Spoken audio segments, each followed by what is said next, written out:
This is a Geek Nerd Podcast's production. All songs, sound effects, and themes are used under fair use copyright.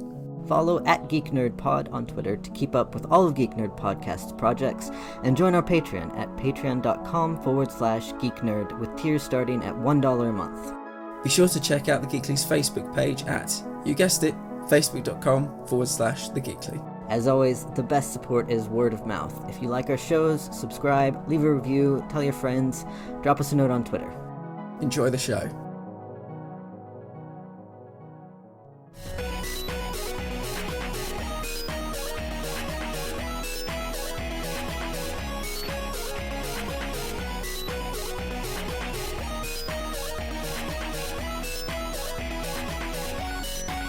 Welcome to the Geekly. How are you doing today, Leks? I am great. It's been a super hot weekend, though. And it's going to continue being this hot, which I think is kind of cool, except, plague. Perfect beach weather, but yeah. I like it when you just drop one word when I think sort of a bit of a diatribe is about to happen. But yeah, that one word does the job of 1,000, so we know exactly what you're talking about. Anyway, so this week we should talk about the stuff we're doing. So this week we watched Mythic Quest's quarantine episode. We did a DC documentary that is available on YouTube. I don't know when it came out, but it came out a few years ago. It came out 10 years ago, which is kind of strange. I don't know if it was made 10 years ago, but I don't know when it's come out, but there are a few of them.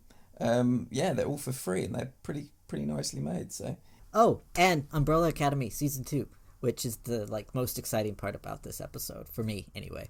So yeah, let's Mythic Quest.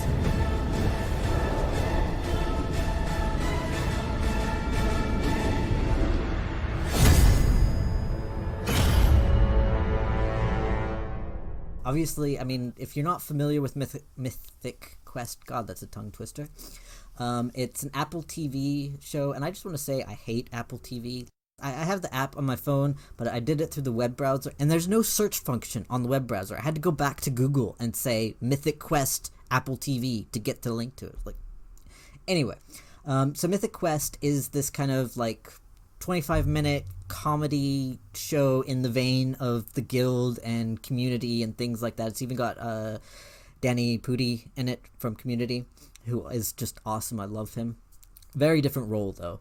And it follows a game developer, kind of like a Blizzard World of Warcraft type game developer, with Ian, played by very well-known comedic actor from It's Always Sunny in Philadelphia and other things. Several recognizable faces. Everybody's super funny. It's basically a game development satire, essentially. So we got a quarantine episode of what they've been doing during lockdown. Well, the thing I found interesting when we reviewed Series 1, which we did in episode 71, was that you and I, we're blessed by having a lot of things in common. But one thing that you and I do not have in common is our sense of humour, I would say. There's potentially a 10% Venn diagram crossover. And when we watched Mythic Quest, to my surprise, we both really enjoyed it. I was thinking that you were going to say that I hated it, and I was prepared to argue. You're no, what are you talking about? I really liked it. No, yeah, I was shocked that you liked it, because there are some other things where I've been so certain you were going to like it. I think What We Do in the Shadows is probably the biggest example. But anyway, yeah, to my absolute amazement, we were totally in agreement with it. It felt, it was just very funny. Nobody felt like the butt of the joke, or maybe everybody took their turns being the butt of the joke, but it could also be quite poignant at times. It was able to kind of do a bit of both. And I was a bit surprised that the quarantine episode came out and went completely under my radar, because I'm a big fan of this show. It's one of those things where nobody particularly needed to make it, but they decided to make it anyway. And I kind of think it was a worthwhile endeavour, really. I think there's been they were able to use the global pandemic to kind of further their plot, whilst also there being some kind of character development. There's this thing they released in season 1 called Blood Ocean. It was kind of a little patch. And my favourite line of the whole thing was that they said, yeah, it was kind of a bad idea to release something like this in-game disease just before a global pandemic came out. And so the whole quarantine episode revolves around Poppy trying to remove the code because it's kind of in bad taste now due to the global pandemic. And I just really enjoyed it. You know, it's a very simplistic sense of humour. It's not just a comedy show but once Poppy had taken out the code for Blood Ocean, you know, she was living in isolation. She was living in her house. She realised that she had nothing else other than her job. And we saw her have a very, what to me seemed to be a very authentic breakdown, a very authentic, emotional kind of coming to terms with what the state of the world was at the moment. I think many, many people watching this would have found it entirely relatable, very, very real. Yeah, like I said, it just felt genuine. And the moment when Ian, always call him Ian, when Ian came over to see her and they had this hug, and there was this sense in episode, I think 9 in season 1, that something is happening between them, potentially romantically, but definitely as they are now partners. They are now total equals in the actual role of co-creative director. And he went over to her. He's not quite Howard Hughes, but he comes across as someone that's very, like, a bit of a germphobe. He's, like, locked down in his bunker during this pandemic. No desire to leave whatsoever. Very relatable. And he actually puts on a mask and walks, you know, presumably they live in, like, the same town or whatever. He walks there, knocks on her door and gives her this hug. And they are very much in the background of this one particular shot as she's crying. You could just about hear what he's saying to her because the whole perspective of the episode is done through webcams because of the whole, you know, Zoom lifestyle that everybody, you know, in the working world is currently experiencing. And you just see in the background and you see them hugging and it's very dark. And I thought it was funny when it needed to be funny. It was poignant when it needed to be poignant. And once again, I just feel that they have used, you know, what's going on in the world right now, but it felt like the 10th episode of season 1. You know, even if there wasn't a global pandemic, everything in here felt kind of felt natural, and I really enjoyed it. I think it deserves its place. It wasn't just let's just take advantage and let's just churn anything out. It was actually kind of relatable, and I think a lot of people will be going through what was being shown in this episode of TV. A few things, like you said at the beginning, that nobody asked for it. You didn't really think that it was something that needed to be made. I think it was definitely something that needed to be made. In terms of it flying under our radar, it took me a good half an hour to actually find it, even on Apple TV. So for whatever reason, they didn't really promote this episode really well, which I think is kind of dumb considering how great the show is, that everybody is stuck in their house streaming right now, and it's an incredibly relevant piece of television. Yeah, nobody asked for it right now, but it's kind of, you know, it's very topical because it deals with like what a lot of people are going through, but also it kind of set the bar because they did all of this, they recorded all of it on their laptop computers and iPhones or phone cameras and things like that. Like it was all filmed by the individual actors because, you know, lockdown stuff. And a lot of shows, particularly like the talk shows, have come under criticism because it's like average people can have decent video calls and sound, and these like celebrities can't, for their YouTube shows. But yeah, I think it was a very necessary thing to show, particularly because it did come out very early in the lockdown, and it talked about things that even now people have not really talked about, or people have asked for it to be talked about, but nobody's really addressed it. The government specifically have refused to address it and refused to provide any sort of help or assistance in relation specifically to, you know, the sense of isolation, loneliness, and the damage that, or the effect that has on individuals' mental health and just, you know, living through a pandemic, which is pretty scary. And when your government, and I'm specifically talking to people in the UK and the US because they are the ones who are the worst at this, are giving you really inconsistent messages, it's very, you know, the people you're supposed to trust are not giving you good information or clearly understandable information. So it's very confusing, it's very uncertain, it's very scary. We don't know when this is going to end, and people don't like uncertainty. And so I think this show, like, for a comedy, One, like you mentioned the moment between Ian and Poppy, and like I don't think they're moving towards a romance. I will be very upset if they go down the romance thing. I like them very much as partners and friends, and Ian kind of showing up to take care of her, and actually, the fact that, because he's very like narcissistic, egocentric person, but with Poppy he's able to sort of step outside that and show that he cares about her. I think because he does value her talent, even though he's not great at really showing that. But we actually got to see kind of how important she is and how much he values her by that kind of poignant moment, which was made even more poignant by the fact that they were in the background and you couldn't really hear what was being said. You just kind of had the image of them in silhouette and you could hear her crying. And the entire time that moment was happening, I was thinking, please don't do something stupidly funny. Please don't do something stupidly funny. This is such a great moment. And they did end it on a funny note, but it was like just the right kind of funny. Because like Ian says, okay, now take a shower because you stink. But he says it like in such this kind of affectionate, I don't even know how to describe it, but it's just the right kind of funny for that moment. And it doesn't take away the poignancy at all.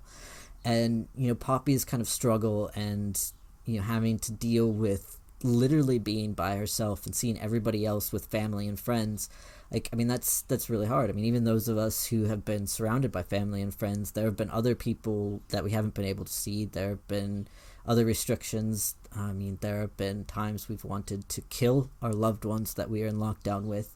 I enjoyed it. It made me remember how much I really enjoyed this show. I thought it was surprisingly serious, but in a funny way. Like, I expected something really stupid and goofy, but it was funny and smart, so. I think that pretty much sums it up. I don't think we really need to say anything more than that. No. All right, let's move on to the DC documentary, which, like, I don't know about you, but I have issues.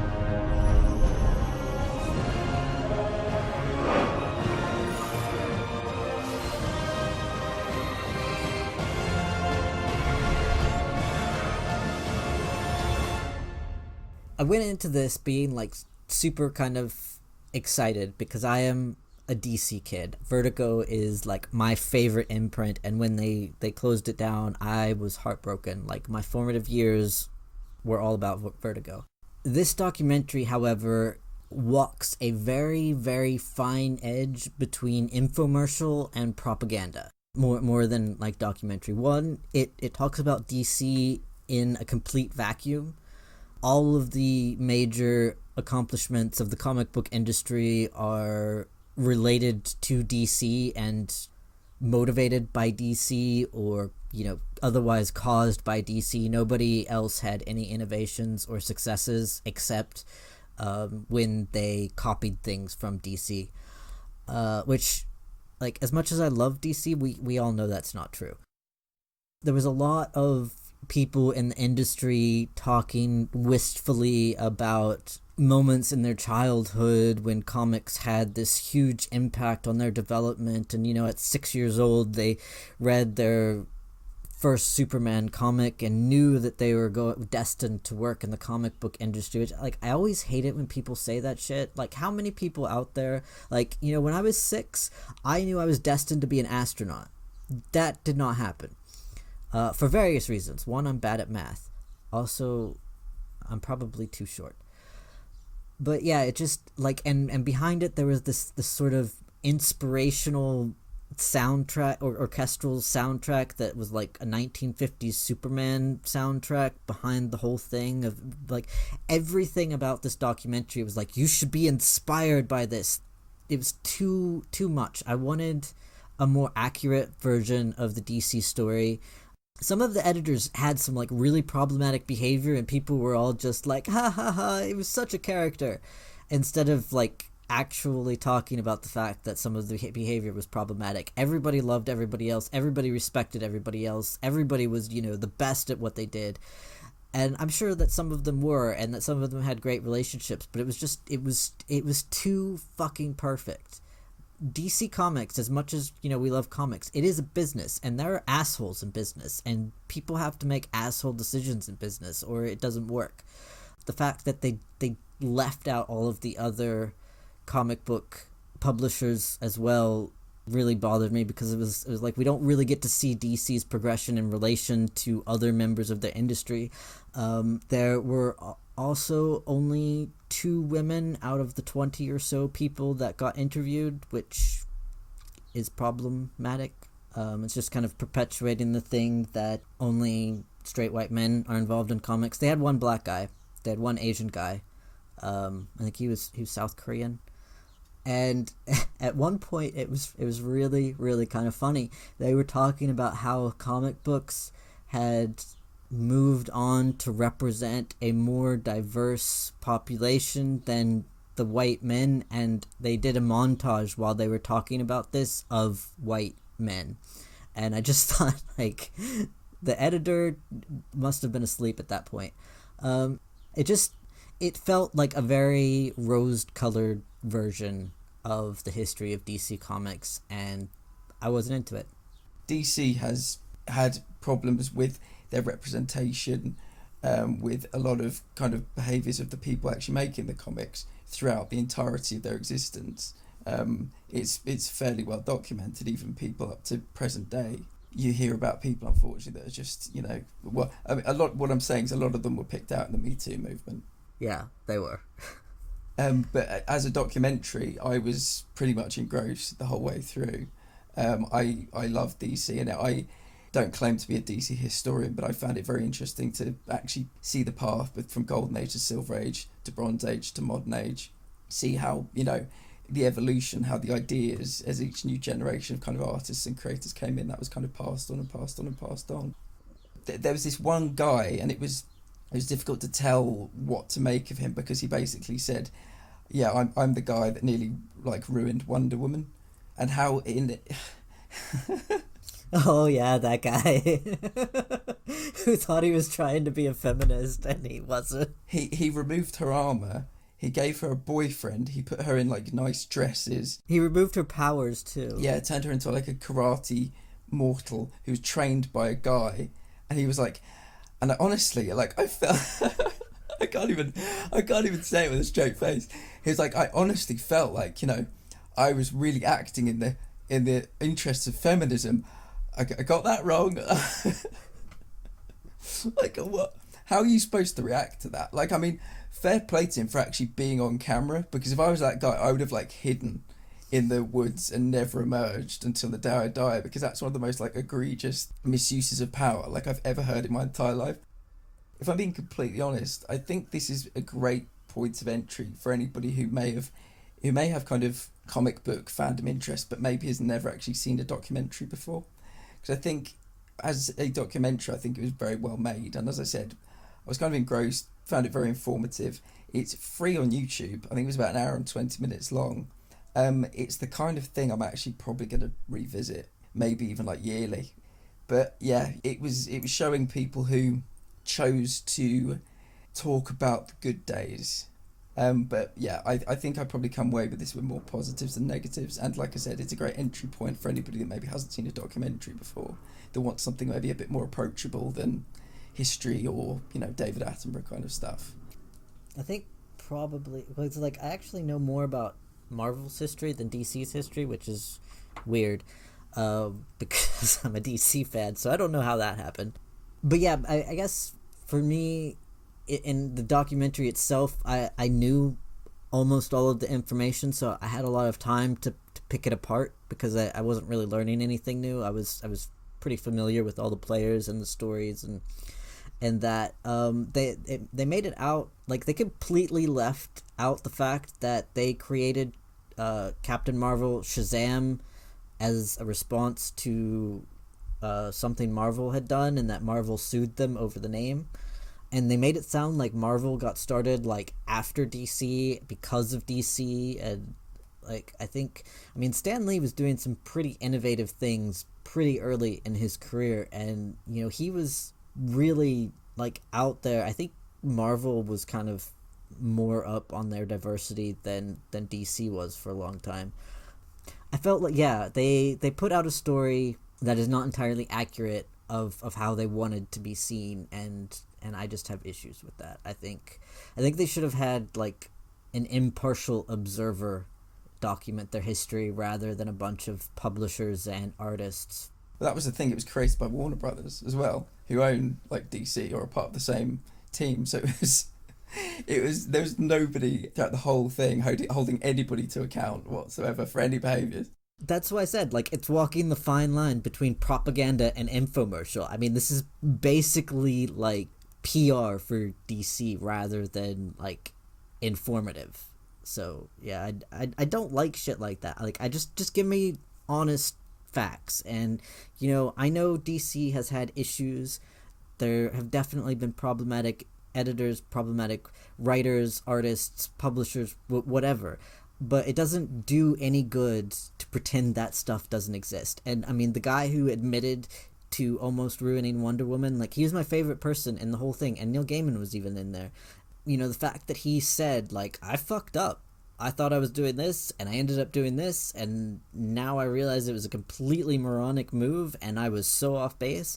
Like, the fact that he held himself accountable, like, I really admired that. I mean, granted, his choices were really, you know, let somebody else talk about it and critique his decision-making, or to, like, present his own version of the story. So it could be said that like, he was sort of backed into a corner there, because, I mean, in his position, I would rather be the one to say, yeah, I fucked up, than have somebody else say, oh yeah, he really fucked up.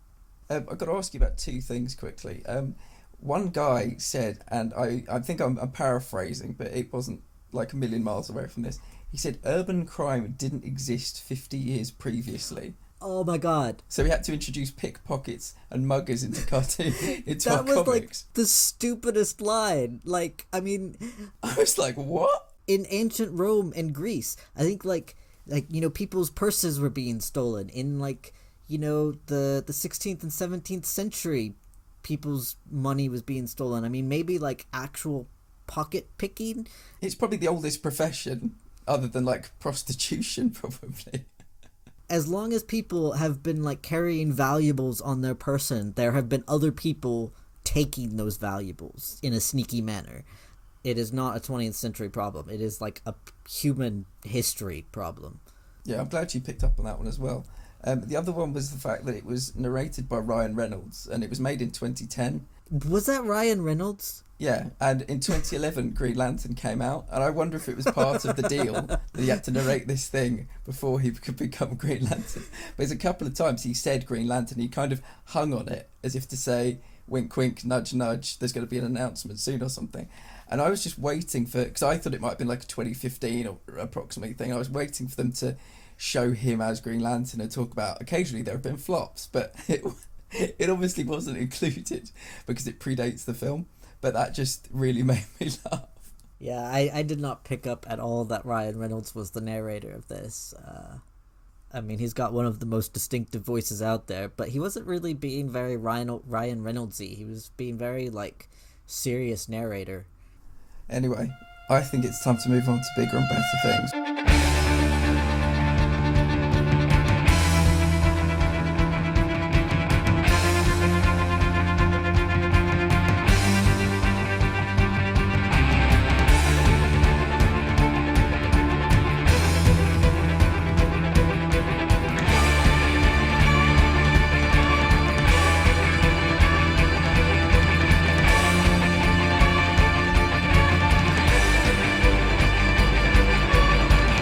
Umbrella Academy Season 2. This is going to be non-spoilers, so we will try to... I was trying to discuss it with somebody on Twitter and, like, not give away spoilers because she hadn't seen it yet, and it was just like, oh my god, why have you not seen this yet? I need to talk. But yeah, so you want to, like... Because I went on several rants about the documentary, so you want to talk for a while? Alright, well, first things first. Season 1 of the Umbrella Academy, we review in episode 28 of the Geekly, so if you feel like going back and checking that out, it was basically a glowing review, but go back and have a listen to that.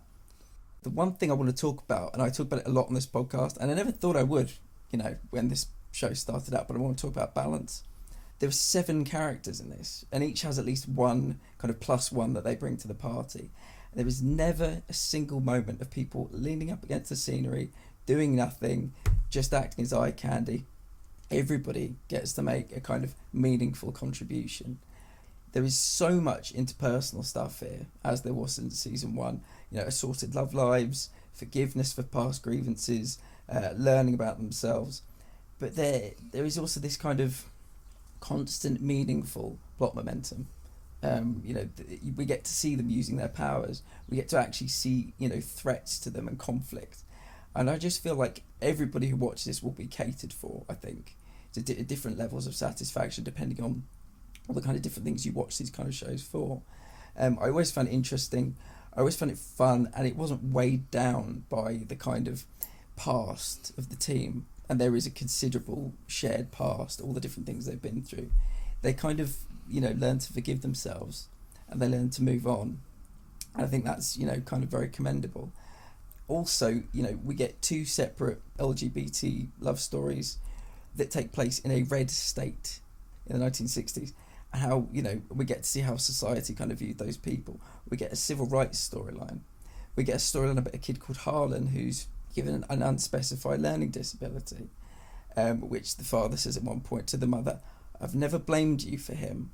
Yeah, he followed that up with, "I stayed, and you can't ask for more than that," which was equally as, like, that whole speech was just like, you are a piece of shit person. There was a point where I was worried. I was thinking, okay, they've taken on a lot here. It's 10 episodes. Can they hold it together? And I felt that every single one of these storylines, and I'm a straight white guy, you can take what I'm saying here with a pinch of salt if you like, but I felt that every single one of those fights that they picked was given the time it deserved. And I think the show, shows have a responsibility, to use their considerable platform, and I felt the show did really well. And you know that expression on Twitter, no one, absolutely no one, me, this is the show that Doom Patrol wishes it was, thinks it is, and unknowingly maybe, aspires to be. I think this show, just the one thing it does better than any other show on TV at the moment is just it balances everything so well. It takes on tons. It doesn't play anything safe, but it balances things so very well. It's interesting that you say that this is the show that Doom Patrol aspires to be, because the comic book Doom Patrol actually was the inspiration for the comic book The Umbrella Academy. I mean, it is an interesting comparison. You can see how one came from the other, and I was thinking kind of similar things. I like Doom Patrol, but I have, because we reviewed the first 3 episodes a while back, and I have actually not gone back and watched the rest of season 2. I presume I will at some point, but while I was watching Umbrella Academy, I was like, oh yeah, I haven't finished Doom Patrol. What the fuck is up with that? The Umbrella Academy season 2, meanwhile, I binged in 2 days because I had to spread it over 2 days. If I'd had a choice, I would have done it in 1 day. I mean, it was just, I loved season 1, but season 2 is leaps and bounds better than season 1, and I did not actually think that was possible. Going into this season, I was a little bit wary. It's always a little unsettling or uncertain when a show has a really good first season and then they go into a second season and it's usually not as good. Kind of thinking about Westworld here, which had a really, really great first season, and then as it progressed, it kind of lost some of the shine. Also, like, the inclusion of a second apocalypse, I was kind of like, is that really a good idea? How are they going to do this so it's not just like a repetition of the same notes in season 1? Like, I was very kind of wary of that as well, and yet, like, inexplicably, somehow they absolutely pulled it off. And like you said, there was a great balance. They took on some very, very, like, heavy-hitting issues, particularly in the current climate. They dealt with homophobia, they dealt with racism, they didn't shy away from either subject at all. They didn't kind of do the lip service advocacy or allyship that happens a lot in television shows. Like, I mentioned it when we were reviewing Cursed for Patreon. The main character kind of validated the LGBT character's existence by granting her approval, and it was sort of like, we don't need straight people to tell us we're okay. Like, the white characters didn't really deal with the racial conflict. It was very much centered in the black character's experience. At one point, I thought a white character was going to swoop in and be the white savior, but that didn't happen, fortunately. The same with the LGBT storylines. There wasn't like a straight validation of them. It dealt very seriously with very like real and time appropriate attitudes and feelings. One of the things I always have the problem with in time travel is they have, POC characters or LGBT characters go back in time to points.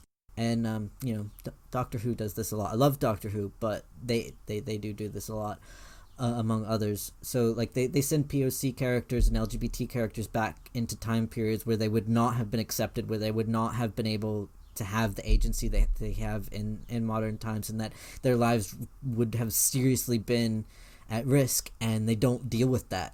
But they just, like, in the Umbrella Academy, they went with it right from the minute she lands in, I can't remember, 1962, 1961, because right from the very first minute that she lands in the 60s, like, she's right up against the racism of the time period and the location that she's in, because they're in Dallas. So I found that a very refreshing take on time travel, because it was actually realistic. And kind of throughout, that was something that they had to deal with, the fact that, one of them is a black woman in 1960s Texas who weirdly has several white brothers who keep popping up every now and then, which freak certain characters out, understandably. The thing I liked most, because I think season 1 was kind of them reluctantly being forced together and needing to work as a team, but being used to working separately and having difficulty bringing the various parts of themselves together. Like, there were a lot of conversations about, you've just been going off doing this on your own. Why didn't you tell us? And it's like, well, we've all been alone for years. Like, when have we haven't needed each other? Whereas this season was much more about them choosing to work together and making steps to actually kind of, as you said, resolve their past issues and forgive themselves and move forward with their lives. Weirdly, after having traveled back in time. Anyway, it also felt like each of the characters had to make very hard decisions this season. Every single one of them had to choose to sacrifice something for the greater good. And it wasn't easy. And they struggled with it, and they each tried to kind of have their cake and eat it too, and at some point had to realize that they were going to have to pick one thing or the other. I think every one of those moments was very heartbreaking, and like you said, every one of those moments got the space that it deserved. None of those moments were rushed. None of those moments were glossed over. One character wasn't given more attention than the other. We got to kind of follow each one through each of their struggles, and I think one of the things that really helped in that is that during the course of the season, each one of the characters got an episode to themselves, or at least several scenes to themselves about their beginning in whichever year they landed in. So we got to see how they ended up going from, landing in the alley to where they had ended up after however many years they'd been in the 60s. I found it very heartbreaking, very moving, very captivating. I mean, I was 100% inside this world and so frustrated that I had no one to talk to about it, because, like, I tried explaining it to my partner, and he was just, like, staring at me like, okay, because, like, he hadn't seen the first season. He wasn't watching it with me. He was just like, okay, you have feelings about these fictional people. I understand. Like, it was an intense experience, but it was, like, I would recommend it to every single person ever. I would just, like, stand up on a rooftop saying, watch The Umbrella Academy. Like, that's kind of how... I don't think I've watched a season of television that has impacted me this directly. I mean, I know I've said a couple of shows this year have been my favorite, but, like, this has been... this is something different. One thing I would like to say is that I think scene 1 of episode 1 was an absolute sensation. I don't know about you. The bit where, It's literally the first scene, but I still don't want to spoil it. A character arrives, there is a scene occurring, and it's kind of amazing. It is a really great scene. I loved season 2, don't get me wrong. It may never have surpassed that scene for me. That might sound like a kind of snub. It's not, but God, that scene was I just got this like rush of like nerd thrill when I was watching it. It was like in-game level, but in a TV show, which was kind of like, we never see that in TV shows, but I mean it definitely had the cinematic feel to it. Yeah. What did you think of the soundtrack? Because I think once again it was just absolutely delicious. It was perfect. I mean, to be honest, I could not name a single song that was on the soundtrack, but every time a song came on, it just and I mean that's actually a compliment. I complained about this in Suicide Squad, where like every 5 minutes they had a different song and you could not ignore the soundtrack, and it was like painfully aware of every single song and like, oh, this is this character's song and it describes who they are and this is the atmosphere. Whereas like every musical bit in the Umbrella Academy, and like they used music incredibly well in season 1 as well. Like just thinking about that moment when everybody's in the house for the first time and Luther puts on the record, and one by one they're all separate from each other, but they all end up individually dancing, and so it's this kind of like weird unifying experience, except none of them are aware that they're all doing this, and it kind of throws you back to the fact that yes, this is actually a family, and even though they don't get along or understand each other, they are connected in some way that they aren't necessarily aware of. And I think that carries over to season 2. Like every song just it fits, and it is done in such a way that it doesn't like drag your attention away from what happens. It actually accentuates what's happening. So yeah, do you want to give it a number? I mean it's just 10 out of 10. Like I love this season. I might go back and watch it again. I'm going to go with 8. Strong. Ultimately, there is something that I can't talk about that's fundamentally wrong with it.